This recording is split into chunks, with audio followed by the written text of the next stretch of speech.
विरक्ती हा प्रभू श्रीरामांचा मोठा गुण आहे. त्यांना कशाचा लोभ नाही.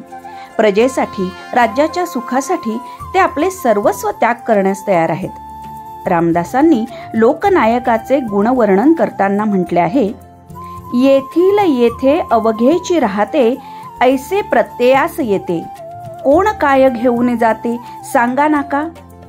हे तत्व श्रीरामांच्या मनात ठाम आहे. प्राणही प्रसंगी देणे प्रजा सुखासाठी, हीच ठाम श्रद्धा माझ्या वसे एक चित्ती, असे श्रीराम म्हणतात. कारण ऐहिक जीवनातून ते विरक्त झालेले आहेत. त्यांना केवळ राज्य उन्नत करायचे आहे, सत्य धर्म प्रस्थापित करायचा आहे. त्यांच्या उद्दिष्टात स्वतःचा रंग नाही, स्वतःचा फायदा नाही आणि म्हणून त्याचे नायकत्व शुद्ध असल्याचे लोकांना कळते आणि हे शुद्धत्व मान्य होते.